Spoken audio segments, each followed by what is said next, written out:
Welcome to Cerebral Women in Paris Art Talks podcast. I'm Phyllis Hollis, your host.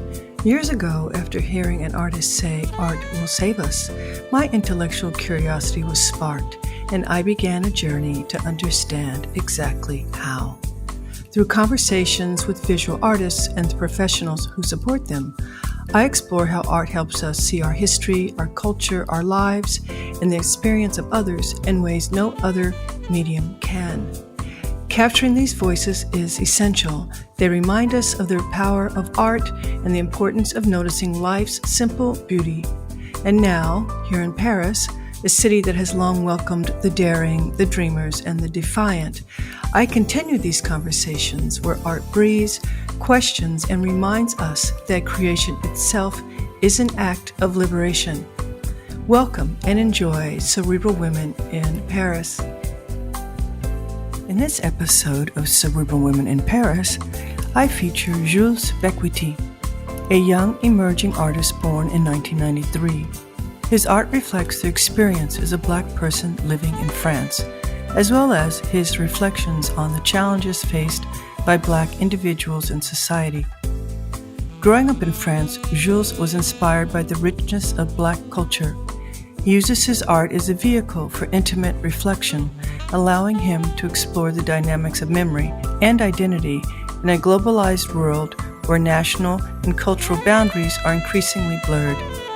Jules' works highlight archetypes and scenes from everyday life, each capturing emotions, experiences, and stories through the use of multiple colors.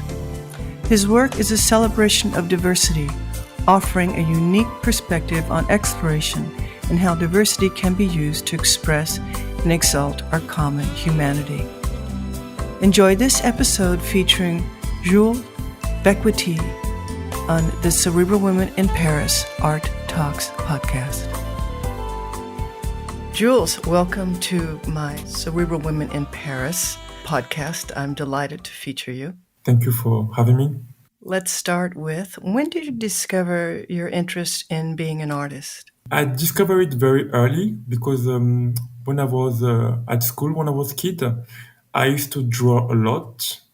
And then my mother figured out to register me into like an art class, which is where I really enjoy like drawing, painting. And I really discovered that for me was a language to express my feeling. Was there an artist that influenced you when you were young? Yeah, actually, many of them. Kerry James Marshall, for example, it was the first time for me. I saw like a Black life. It's not very common living in Paris, going to an exhibition and seeing Black art. For me, it was the first artist I saw that have a very big influence in my practice and in my life as well. Since then, do you feel Black art can be defined? It's really hard to define Black art, but I would say there are two kinds. That the first one is related to the people who want to show the problems we have. And the second category will be the artists who want to kind of find a solution, show the solution. And for me, in my practice, I really focus on showing a solution, like showing that Black is beautiful. I try to do that in my painting to empower like Black people who see my work. It's really my main goal. Is drawing a part of your work? Yeah, I used to draw a lot when I was a kid. Even today, I draw like almost every day. It's really important to draw to understand the posture, to understand the dynamic into painting. It's really something important, like as a painter, to know how to draw. So you can really, let's say, have a full understanding of what you do and how you do it. Are your life experiences reflected in your paintings? Yeah, actually, I get inspiration for my life in my work. Sometimes I will see someone on the street. I will try to interpret his emotion on my painting. I will also get inspiration from my family. Sometimes I take like picture from my friend, my family, so I can interpret this emotion in my painting. So yeah, my painting really come from everything around me. Can be my family, can be my friend, It can be my environment, what I want to talk about, how I grew up, where I grew up, my people, black people. So yeah, it have a very big influence in my work. Has your technique changed much over the years? Yeah, I would say when I started like painting, I used to focus on the technical part, and the more I paint, the more I focus on the dynamic in the color, on the compositions, because I want to create a kind of vibe, kind of emotions. So I really focus now more on how I'm gonna put the layer, how I'm gonna create the dynamic, how I create this kind of harmony, so people will feel the painting. So yeah, it started more with the technical part, and the more I paint, and the more I get more about the emotion I want to communicate through the painting. So yeah, What is your process of choosing color? for me, I have like an emotion I want to communicate. The way I do it now is that I use pastel color, because I think that pastel color bring more softness in the painting and also kind of a mystery. So I really create like a contrast between the background color, which is pastel color, and the skin color. It creates very nice contrast. So the thing I'm focusing now is like I'm kind of create like an emotion based on the contrast in the painting. So I'm using like pastel color and I'm playing with the black color. Do you listen to music while you're working? Not very often. I will listen more to podcasts, for example, when I'm painting, because they are longer, first of all, and I don't have to change all the time. So yeah, I'm more like a postcard guy. Yeah, sometimes I put like a music, but I would prefer like a podcast. When do the titles of a painting enter the creative process? Let's say that when I'm painting, I have an idea, and this idea change why I'm painting. And when I finish a painting, I want to have an emotions. And like when I look at the painting when it's done, I kind of feel something, and I try to create a title that will fit this feeling I'm having. So yeah, when I choose the title, it's always connected to why I feel when I see the painting. I hope people see the same. And when you're working, do you think about your audience? Not really. I really try to focus on the connection because I truly believe that if I'm painting something and I feel something, people will feel it. So I always try to focus on what I feel because it is more simple. And I believe that if I really have a very deep connection with the painting, people will understand that. And yeah, so I always focus on something I really feel and try to create like this connection so people can understand my work. When do you know a work is finished? The work is finished when I think that if I add a new element, it will not really add something in what I'm feeling as an emotions. So yeah, when I'm painting at one moment, I feel that yeah, I have an emotion with the subject I'm painting. For me, it's done because if I add something, it will not make this emotion bigger or something. So I want to let this emotion. I don't want to distract that. So yeah, once I feel the emotion, I stop painting because I believe that if I'm feeling that, everyone can feel it.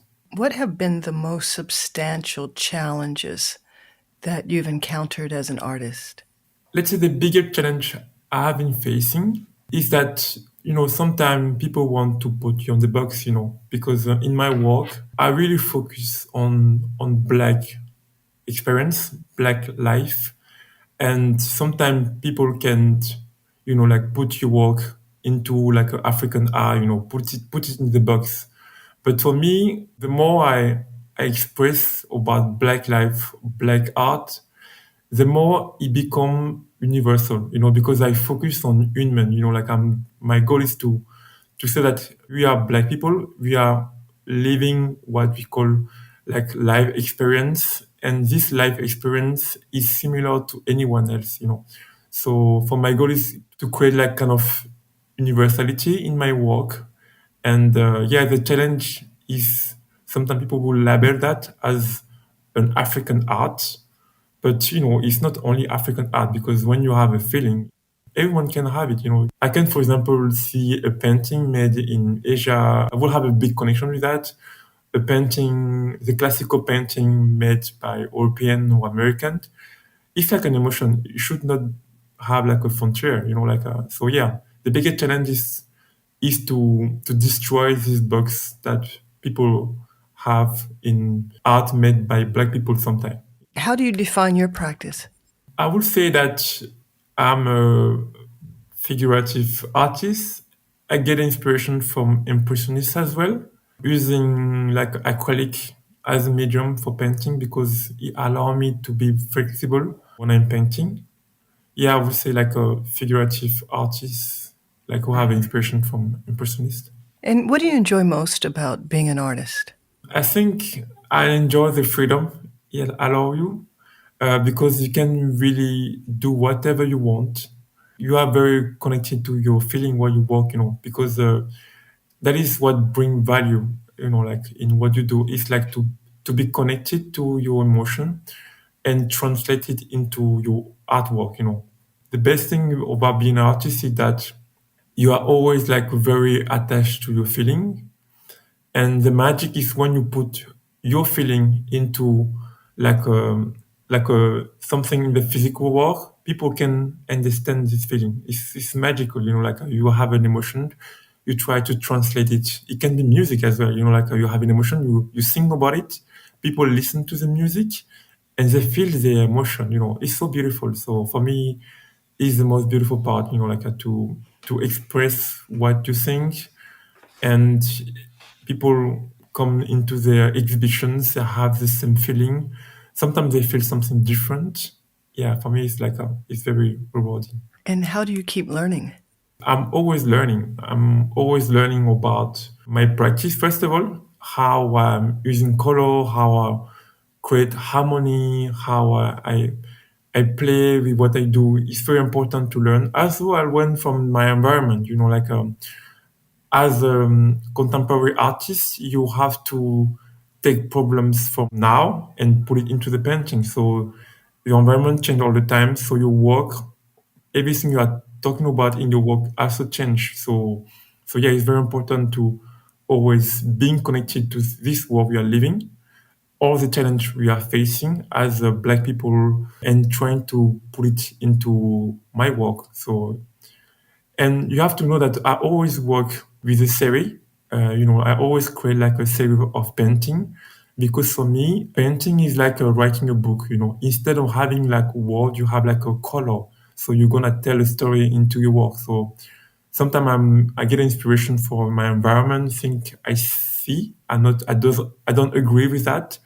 I will try to reflect it into my painting through a series of painting.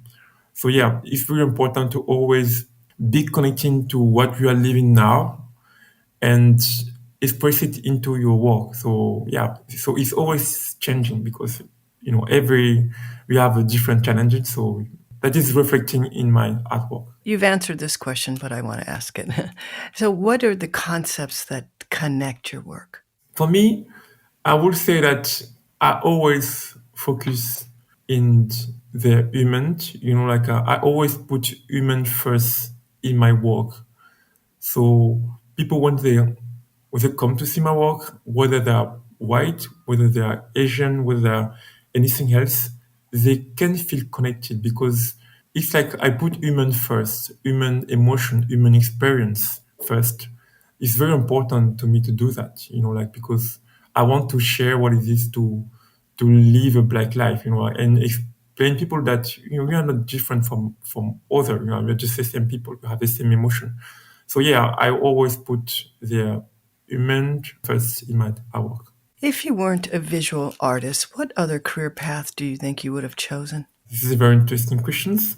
I will say a psychologist, something like that, because I really like humans. I like psychology as well. So yeah, I would say that psychology. I will have fun to do that as well, I think. Give us an idea of what your workspace, what your studio is like. I have a studio in Paris 18. It's like in North Paris. I have a good light in my studio.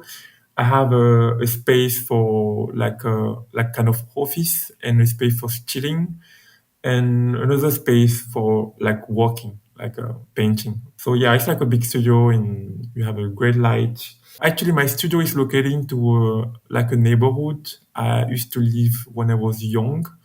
It's like kind of like we call it popular area because you have a lot of people from immigration in the area.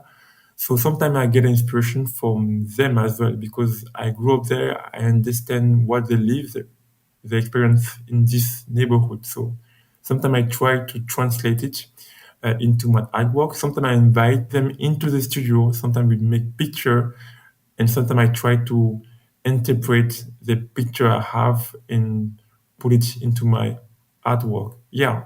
So I have a big studio, and in the neighborhood I used to live, so it's like it's very nice. I have a lot of friends like around. So, share with us, what are you excited about right now? I have started like a new series of painting regarding children in the area where my studio is located. I invited them into the studio. We took some picture. It was super nice to do it because it took me a lot of time to convince the parents for this project. So it was like it was very hard to manage 2 day shooting with them. So now I'm starting like interpreting this emotion I capture into the painting. And we started actually like two exhibitions regarding this year of painting. The first one was in Lisbon. We started on beginning of October, the 5 October. And the exhibition is still running open at Move Art Gallery. So anyone who is in Lisbon can go there and see the exhibition. It will be open until end of November. And we have also a cafe. It was from 24 October. It was 3 day art fair in Paris. So I was there. It was super nice. I've met a lot of people there. Like it was super great. Like we have a lot of gallery there. Like it was very dynamic. I really have a pleasure to meet people there. It was very nice. And then in December we will be in Miami for Miami Art Basel.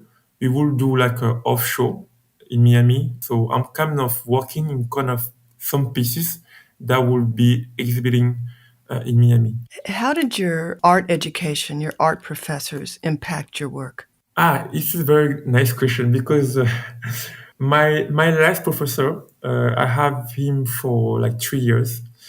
And he was not a technical professor. He was very focusing on the emotion, the composition. But for me, what I had in the past was technical. So it was really nice to have him because he brought me to a direction I didn't used to have. So it was really nice to have it. And he had a very big impact in my work and how I found my identity in the artwork because it's very important to find kind of your artistic approach in what you do.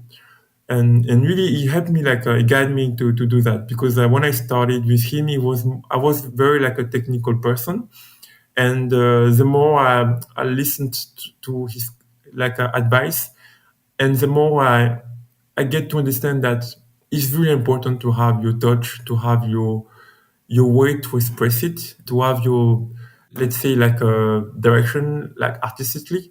So yeah, it really helped me to find it. And it's really important because when you find it, you can make it grow. You know, like so you, it's like an emotion which is really attached to what you are as a person, and then when you have it, you can really make it grow. So he really helped me to get this. What do you feel is the purpose of art?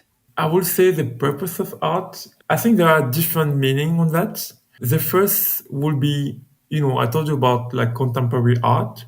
So the goal is to take the issue we are facing in this world we are living and to express it into art, because art can deeply like touch people. So you can, if you have something you see in your environment, in your life, you don't like it, maybe some other people don't like it as well. So sometimes we can use art to, like to express issue that you don't like in your life or you think that we really have to talk about it.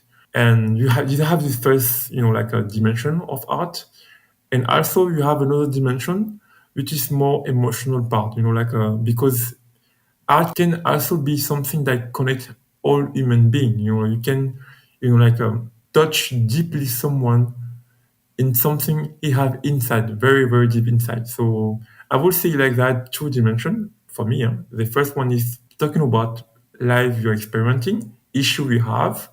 So it's more about make people aware of what you are living, the environment you are living. And the second part will be more about how we define ourselves as a human being. And you can do that with artwork as well. This has been a very enjoyable conversation. My first interview in Paris. I really appreciate it. So, this is the last question. How do you want your art to impact the way people think? It's a very nice question. I would love people to understand that color cannot define someone, so I try to, to represent black life in my painting, because I just want to share with people the fact that we are just human beings. We are just like everyone else. We have our feelings, and a color cannot fully define us. We are like a human being as well. So, and I want people to really see themselves in that. And for black people, I want my work to empower them, as person, and also I want to inspire people, for example, in the area I'm living, I have my studio in Paris now. I'm doing like a drawing like classes with children. I'm doing like a painting classes with children because I want to say that I used to live there. It's a very poor area, and I have a dream. And today I kind of realize my dream. I'm an artist. I can exhibit in different countries. So if they have a dream as well, it can be a painter, be someone else. They can also do it despite the fact that they're living in the very popular area with economic issue. So yeah, I want to empower people. I want to show in my work that the human experience really connect us, and we are very fragile. We have to take care of each other. Everyone have his own emotion, and it's good to express the emotion as well. There is, as a human being, we all have our emotion. We all have our up and down, but just that make us human. So yeah, I always like try to focus on the human part.